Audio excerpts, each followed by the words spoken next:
en parlant de nos cœurs, des parties vitales de notre homme spirituel protégé par la justice de Dieu. Il doit y avoir, en plus d'une prise de position, une vie gouvernée par le principe de la justice. C'est pourquoi nous trouvons cette parole extraite d'un psaume et appliquée au Seigneur Jésus, dans le premier chapitre de la lettre aux Hébreux. Tu as aimé la justice et tu as haï l'iniquité. C'est pourquoi, ô Dieu, ton Dieu t'a oint d'une huile de joie au-dessus de tes collègues.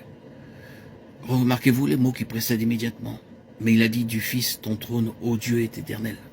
Le sceptre de ton règne est un sceptre d'équité. Tu as aimé la justice et tu as haï l'iniquité. C'est là un état de cœur, une cuirasse de justice.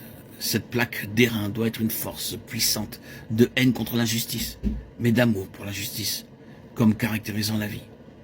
Nous devons être concernés et exercer sur cette question de justice pratique. Notre position est glorieuse, ainsi que l'état qui est nôtre par la foi. Mais celui qui fut le juste fut gouverné par de justes intérêts tout au long de sa vie. Et de lui, il fut dit, tu as aimé la justice. Je n'irai pas plus loin présentement, si ce n'est de vous rappeler que c'est là ce qui constitue un vainqueur. La toute première application de cette parole revenait à Éphèse. Quel était le problème à Éphèse?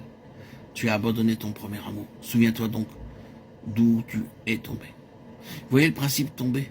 Cet amour, ce premier amour, qui est l'amour de la justice et une haine de l'iniquité, cette question de cœur, c'est de façon ou d'autre modifié et détérioré. Et cela les a précipités de l'élévation spirituelle de la position dans les lieux célestes révélés dans l'épître aux Éphésiens. Satan en veut à cet état. S'il peut l'entamer, il nous a ravi le trône. Il nous a chassés des cieux, et c'est là le but qu'il poursuit. Car l'issue de cet état, cette victoire à cause du sang, et que sa place n'est plus trouvée dans le ciel. Le dragon et tous ceux qui sont à lui précipités sur la terre. Comment? Non par une bataille objective, mais parce qu'un peuple est parvenu dans l'intégralité de cette position, la justice qui vient de la foi. Ils y sont parvenus malgré toute espèce d'antagonisme et d'opposition, et en dépit de toute la furie du dragon rouge. Ils s'y sont tenus, se sont implantés dans cette position, et ils sont parvenus au trône. C'est contre cela que l'ennemi se dresse. Comment atteindra-t-il son but?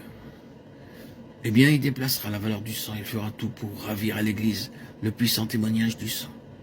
D'une façon ou d'une autre, il fera que les saints occupent une autre position que celle de l'entière justice qui est leur par la foi. Que le Seigneur nous sauve alors au jour de la furie du dragon et nous maintienne dans cette position. Ce n'est pas quelque chose qui tient du roman. Il va nous trouver dans nos endroits secrets, il va nous surprendre quand nous sommes seuls, il va nous dépister quand nous sommes fatigués, épuisés quand nous ne sommes pas bien, quand les choses nous découragent. L'ennemi produira toutes sortes d'images, les présentera et dira « Tu vois ceci ou cela et encore cela ?» et nous découragera et puis dira « Eh bien, vois-tu, tu as tort. » Alors, nous nous mettrons à dire « Eh bien, il doit en être ainsi.